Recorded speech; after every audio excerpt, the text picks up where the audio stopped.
Hey everybody, welcome to the Karate 360 podcast. This is your look at the world and the most amazing stuff that we want to come up with in karate. I'm your co-host, Richard Mosdell. And I am the other host, Kayla Anglos. I'm giving a little bit of different flair. Yeah, you changed it up. I like it. My brain's exploding with information. I can barely keep up. My head can barely keep up. Yes. So I can't wait to get into this podcast and have a lot of fun. Karate 360, let's start the show. You will kick high and I will sweep low. From local to global, it's the thing that we love. Karate! San no Kumaru. Richard? Yes? I'm really upset, man. What happened? Really well, I missed the Canada Open deadline to register. You did? I missed it, even though it's not till tomorrow. But this doesn't come out till Monday, and I missed the deadline, and now I'm going to miss it. Well, hang on a sec. Maybe I can talk to some people. I know some people who know some people who knows a guy. Do you know the event manager? I know a guy. He knows a guy. Well, who was a roommate of a friend's boyfriend's girlfriend. A friend of a friend? Yeah, a friend of a friend. Maybe we can move it to Sunday, May the 28th. The deadline? Yes. That's great. That's awesome. But by the time I talk to my instructor and I go through him and he has to get all the lists together and, he doesn't really answer his emails. Yeah, I know that. I know. Hey, do you know there's a thing called the internet? Well, I've heard of it. I've used it. But I have to go through my instructor, right? So I have to go through him. Well, he probably doesn't know what the internet is, but you know what it is, right? I do know what it is. You can go on the internet and register yourself. What? I can register myself? I don't need to go through my club instructor? Nope, you can even go on there, click the drop-down menu. Most likely your club's name will be there. And you click on it, enter your information, put in your divisions, and if your club name's not there, you can add it in yourself. That seems way too easy, so I can do it all myself. All yourself. And after you register, email is sent to you for you or your parent, if you're 18 and under, to fill out the waiver. Well then, so it's all done online, and I can do it all myself. That's right. So really, there is absolutely no excuse for me to miss the Canada Open. Exactly. Well, there it is then. I will see you at the Canada Open. So everybody, you just heard that Kalen Anglos is coming back to competition or retirement. There we go. He's coming back, ladies and gentlemen. Register myself. You were talking before, you're so busy and you got so much going on, you didn't even have time to change after class night. You were still wearing the gi. Yeah, no time to change. Just one thing to the next. Just keep on moving forward and there you go. I love it. No, it's good. How was your week? My week has been fantastic. Yeah. Of course, we've talked about Canada Open. Registration's popping and bumping. And emails are flying and phone calls, and it's all awesome. And hopefully, if you're listening to this, I am either in the process of getting back to you, I have got back to you, or I will get back to you. Right? Just before we went live here on Facebook Live, hello to everybody that's looking at our wonderful faces. You were just saying, I have all these emails, and I better get back to them because I'm going to get even more tomorrow. That's right. That's right. Last night was still 1:30. Yeah. But no, it's going great. It's going to move forward. We have a fantastic event. Yeah. More people have registered than we expected now. Yeah, that's awesome. It's awesome. I got an email today that some people from France are coming. Nice, good. It's great. People are already practicing the Canada Open kata. I know, it's awesome. So Rodney Hobson Karate Academy, thank you for putting a post of that. That was really cool. Yeah, shout out to Rodney. And also shout out to Kurt Sensei at Shima Karate in Nanaimo. They bought a building. Yeah, I saw their new dojo. They bought a library. Wow. Is that what it was before? Yeah, it was a library right behind their current place that they were leasing. The library needed more space. They left into the mall and they bought the building. They just took everything out the back door. That's right. Just walked it across the street, renovated the inside, and they did a ton of work. Yeah, I saw the pictures. That's beautiful. So really grand opening at Shima Karate in Nanaimo this Saturday, May the 20th. Nice. And awesome.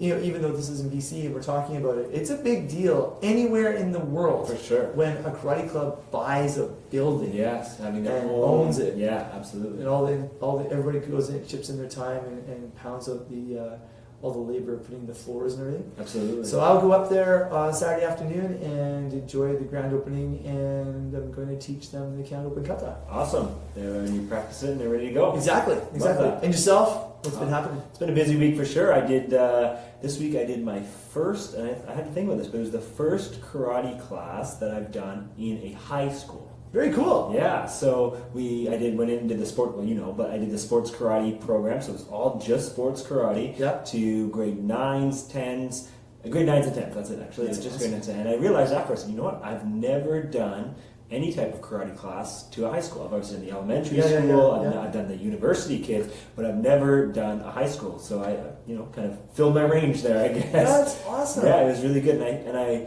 like that age because they're active and attentive and they're participating, and it was good. It was lots of fun. They had a blast actually. They like punching the pads, and it was good. Yeah, I think it's neat when you bring more of a sports karate flavor to it because it's more activated. They're hitting the pads faster. Yes. They're moving quicker. I mean, you can do a kata and stuff with them, and obviously you have to do some basics, but bringing the sports karate is way faster. Yeah, and it's tough because I only had them for an hour, right? One group for an hour, and then another group for an hour. So I mean, it's hard. You can't really teach a kata in an hour, right? Nope. So I mean, and you don't really want to because you're gonna get bored. Totally, yeah. Right. So it's before the class even started. I said, there's traditional karate where you go through, you do your katas, and then there's sports karate. Well, we're going to do more of a sports karate. And like you can just see they're like, sweet, we're not going to be doing the basic stuff, just doing the katas, but they were able to move around and punch some things, so they had a lot of fun. Fantastic. Yeah, it was fantastic. Good. And those kids, I think middle school, high school kids, they're kind of like set in what they want to do, But when you bring the sports karate thing to them, because they get the hit therapy right away from hitting stuff. Totally, yes. They're the type that may come over. You might get them to come over to the club. Yeah, for sure. Right? Actually, in fact, there's an English word for that, right? For coming over to the club. When you get someone to you teach and then they convert. That's it. Convert. There you go. Yeah. That sounds culty. Not completely. There was actually the substitute teacher today in the class. Was a sub, and she said, for her school that she is usually at, they want to look at putting some of their students in a sports or in a karate class, and they said, do you do summer camps? And I said, we do summer camps. We know a little bit about summer camps, so be on the lookout. She's going to be talking to us. So there you go. Fantastic. Yeah. So that was my week teaching there, and then again just training people as we go. And that's awesome. A boxer getting ready for a fight on June, same night as Canada Open actually. June 3rd, he's got a fight happening here in Victoria. Shout out to Aiden. He's been training hard, and this is his first. It's not a title fight, but it's in amateur boxing. There are usually 3 rounds are the fights. In order to get a championship fight, you have to have at least one 4-round fight. So usually, when you get a 4-round fight, it's like if you win, your next fight is a title fight. So this is his 4-round fight. So this is kind of like if he wins this, he's probably going to get a title fight after. So he's been training really hard. Is that the Golden Gloves League? Bronze gloves. Bronze so gloves. There's golden gloves, silver gloves, bronze gloves. This is bronze gloves. Okay. Yeah. Wow. So he's pretty excited, and he's been training hard. That's very cool. Where is his actual fight going to take place? Here in Victoria. Okay. I don't know actually if they even have an event, building yet. I think it's probably at the event center, but I'm not sure. Okay, that's great. It's fun that you get to work with different martial athletes. Totally, it's a contrast for sure, and especially the age differences and just the way that they train for sure. Yeah, it's a lot of fun. That's very cool. Yeah. What shall we get into first? Well. I think it was maybe last weekend or this weekend, I can't remember, but there was a couple open tournaments that were held at the same time. Or are going to be held? Are going to be held. I don't know. You tell me. You were telling me about this. Yeah, okay. So we have this, amazing mainstream karate community. Yeah. There's different, the quick and easy way of looking at it is lots of clubs join multi-style provincial sport organizations. So Karate Alberta, Karate BC, Karate Ontario. In the States, I think they don't really have a state one, but maybe regional. Okay. And in other areas, like in Japan, there's the 47 prefectures. So you're in your prefecture one. Okay. Then they go up into for us, there's Karate Canada. In the States is the USA Karate Federation, right? Japan is the Japan Karate Federation, of course. So you have all these people in different areas who are really passionate about karate, so they're putting on events. And it just so happened that the Canada Open, then I think the Toronto Open, then maybe the Alberta Open, they all kind of announced in sort of a series, and just by chance, they're all on the same weekend. Yeah, of course. And, I don't think, some people, I saw some messages online where people were upset about it, because they're confused what they want to go to. For sure. And Canada Open got Karate Canada sanctioning, last year. But I think the thing is, to me, it doesn't matter. At first, I love the fact other people are putting on events. For sure. Yeah. Keep going. And some people had to put them on because they'd already like signed a lease with a venue like years in advance. And Okay. Venues can be really tight. Like you like a venue and that's it. Like I remember for the Canada Open, we had to negotiate ages and ages ago because that was the only weekend we were going to get in any weekend. Yeah, and the Richmond Olympic Oval, we know with their nationals was just kind of the same. Yeah, exactly. Booked in advance. So we had to lock it in for 3 years, and so I just wanted to say, like, we don't need to win. We don't need to win anything. There's for me, I would love to see all these events get a following. For sure. Yeah. They're probably all going to have to not be on the same weekend because being overseeing the BC team program here, I would love to put an event in. I would love to have in our calendar an event in Alberta, Sure. which is not far from here. Yeah. So that if they did one, and there was talk about having one in the fall with the Western Championships. Okay. They would do theirs in the fall, and we would do the Canada Open in the spring. Was this Alberta and Toronto tournaments, were they something that was kind of formed a while ago probably as well? Like obviously. I think the Toronto Open's been around for a while, and obviously Croydon, Alberta has tournaments. Okay. I think it's just as simple as people pick venues and they just plan for their And it community. just happened. And it's a great weekend to have it. It's For sure. It's a couple of weeks before school gets out and kids disappear. Yeah. It's in the summer, it's easy to travel. I totally get it. So I think the thing is, for people in the community who might see that and go like, because I saw some angry messages. I can imagine. Like why aren't everyone talking to each other? Mm-hmm. And you have to remember, like, everyone's a volunteer.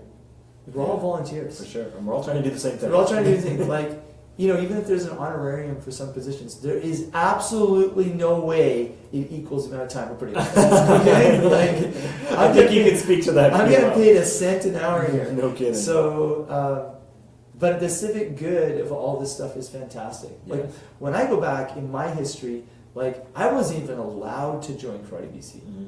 So, like, I remember being a teenager going to legitimate mainstream tournaments and having to sit on the side and going like, I'm not even allowed to be in that. Yeah. And then when I got into the organization when I was an adult, then I was like, there's not enough events. Mm-hmm. And then I thought, well, I'm going to host the Vancouver Open or the Vancouver Cup, and I want to like be part of everything. Sure. Yeah. Because I was in a position where there was absolutely nothing. So the fact that there's 3 big tournaments, the Montreal Open was a month ago. That's right. Yeah. Or the beginning of this month. I just love the fact that people want to put stuff on. Sure. Like, do it. Toronto Open. Fantastic. Keep going. Yeah. Keep going. The more tournaments, the better. So one thing is, there's this thing called the US Open. Oh, yes. I have heard of the U.S. Open. So when I talk to the clubs in the States and I say, and hello to our fantastic American friends, when I say, hey, we've got a Canadian Open tournament, a lot of them go, Blackie, music, spinning jumps with a katana. And I go, not that type of open Not tournament. quite. By the way, those type of open tournaments don't bother me at all. Yeah. Well, Like, yeah. That's not what we're doing, but yeah. I'm not going to compete in it. Yeah. But I've done some demos myself wearing black uniforms to music, spinning lighted katanas in the air. And there's video out there, yes. We're not digging it up. Oh, yes, we are. Anyway, moving on. So, but that's just the different way of classifying. So when the US Open happened, I heard like from the time of, something like 2000, 2008, like almost nobody went, right? And then like, what, a tournament in a casino in Las Vegas? Who would do that? What are we doing here? To a tournament in a casino in Las Vegas? That's the greatest idea I've ever heard. To now the biggest tournament in North America. That's right. Yeah. That's right. For a year or two. We're going to catch up. For now. According to the the international online media, we're going to be huge. That's right. So anyway, just want to say, everybody, don't go through conniptions. Just go to the event that works for you. For sure. Whatever event it is. Whatever event works for you. Support your provincial sport organization. And when next year rolls around, I'm sure we're all going to have this stuff on different weekends. You can go to it. Better plan. I would love to take my family to Toronto and then attach it to a tournament. Absolutely. Same thing with Alberta. So yeah. So that's what I want to say. How about you? You're sort of seeing a little bit from behind the curtain, and you're also seeing it from the outside. What's your like for the last 10 years, do you feel like events have increased, interest has increased? I think interest has increased, and I think the events are now starting to increase. I think probably something with the Olympic announcement has really jolted it a little bit. But I even remember when I was a competing athlete, 8, 9, 10 years ago, there wasn't a lot of options for tournaments. And maybe there was, but I wasn't even aware of it. Like I know there's several tournaments that my club instructor at the time maybe didn't know about or didn't mention to me. So there'd be, like, I talked to other athletes. They said, we went over to the Seattle tournament. We went over in Oregon. We did this tournament. I didn't even know that tournament was going on. Yes. But now it's like there's a lot coming at you, and you can kind of see in different areas where these things are happening. So there's definitely more options, I think. If you want to travel and you're on the west coast of North America right now, you from February to July can literally hit a big tournament every second weekend. For sure. Well, I mean, shout out to Warren and Ashton. I mean, look what they're doing. They're just driving around, camping, going to tournaments, going to trainings. Like, Absolutely. They're killing it right now. So anybody can do that on the West Coast. Yeah. There's I saw the tournaments in Washington State, Oregon, California. Yeah. Do you know there's 33 million people on the West Coast of the United States? Wow. Holy smokes. There's a lot. Yeah. That's a lot. That's like within 100 kilometers from the ocean all the way down. That's crazy. 33 million, right? So there's a lot. And there's 320 million people in the States itself. Something like that, yeah. And there's a thin band of like 33, 34, 35 million people in Canada. Just hugging the border. So anyway, that's what I guess about that. There we go. So anyways, here at the Karate 360 podcast, we support you, whatever you're doing. Exactly. Let's get into a little bit of karate global news. Sure. So, last weekend was the Islamic Solidarity Games in Baku. Oh yeah, it's like the second time I think it's been held, right? That's right, the second time it's been held in Baku. This is for athletes in Turkey, Azerbaijan, as well as Iran. Dominated. In this I saw a picture like someone was flipped upside down and backwards.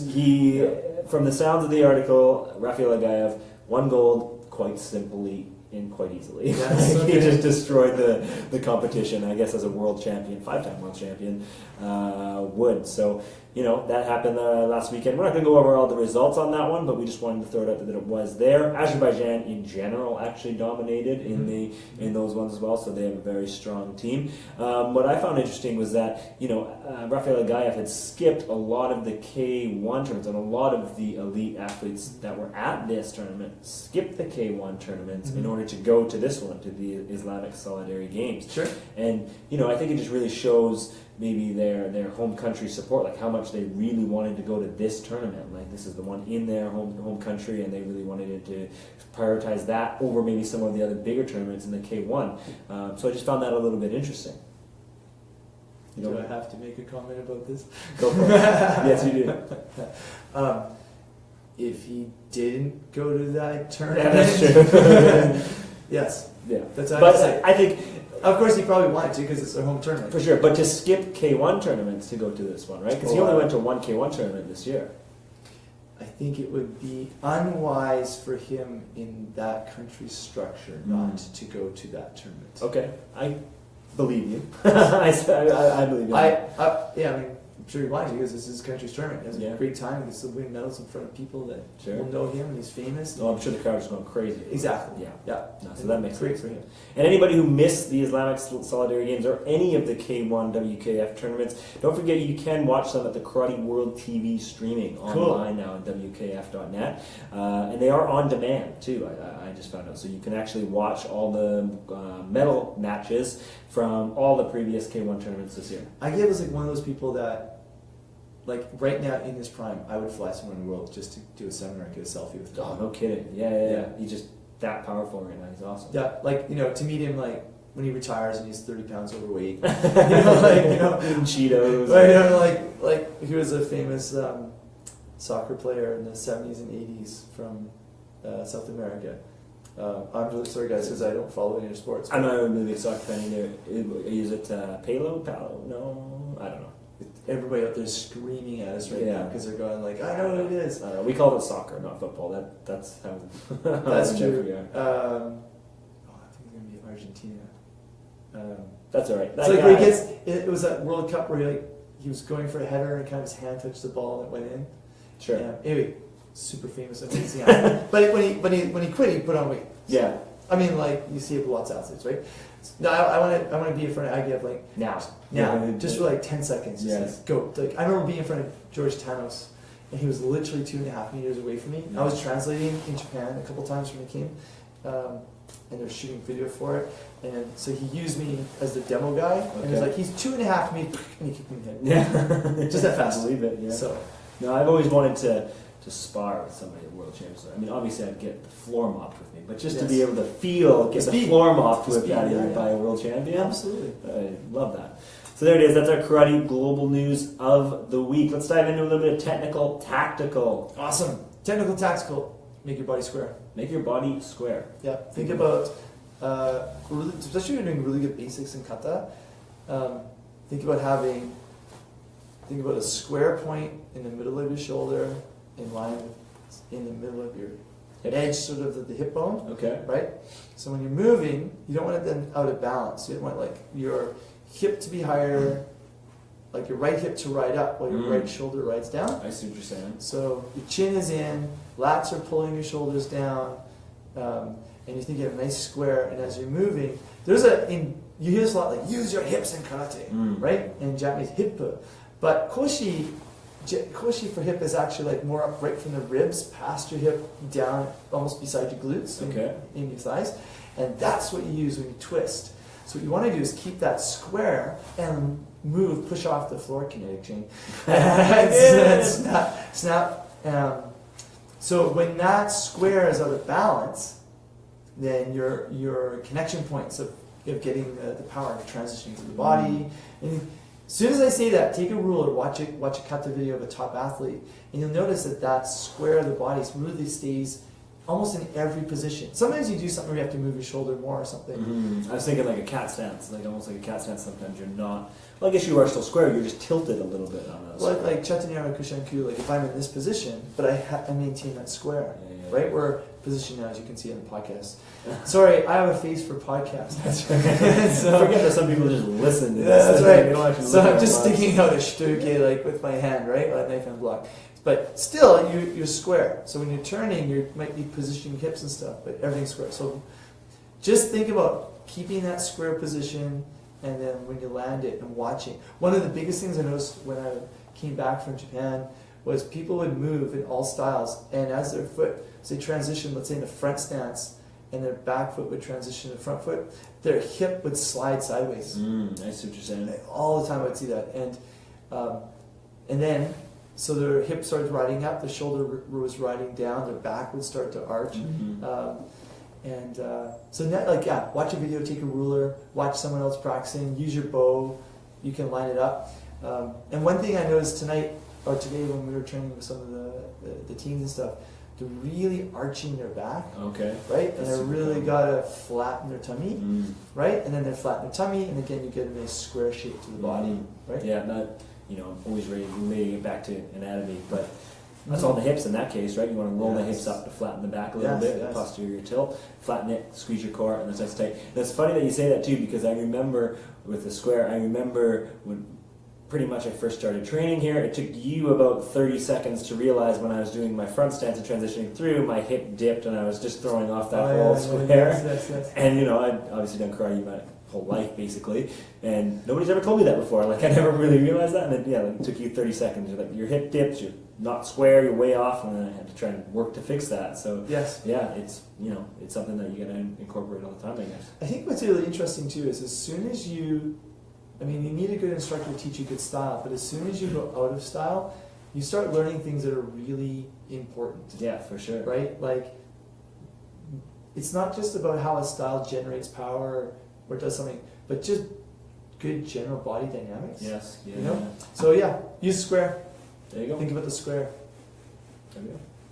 All right, this week's karate training tip. One thing I wanted to say this way. Every time. Hit me.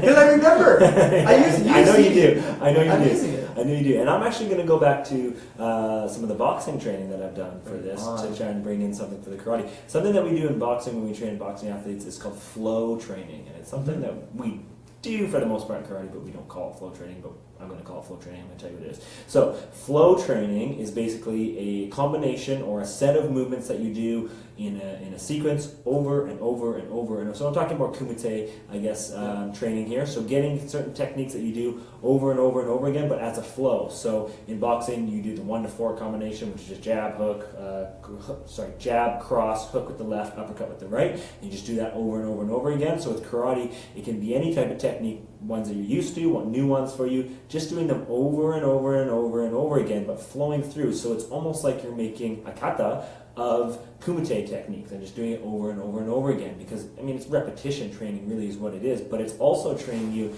to be able to get good technique while you're tired. And I think that's obviously really important for performance in kumite, is being able to still throw your technique, still be able to score the points cleanly when you're tired. So by doing flow training and doing it over and over again, you get tired, your muscles get tired, your technique might, start to fade off a little bit, but you have to be reminded to keep it clean and to keep it nice and technical. So very cool. Doing it over and over. So just you should shoot a video of that. That's a great idea, and I absolutely, yeah, for sure. I mean, if you look at any of the boxing videos I put out there, we do flow training all the time.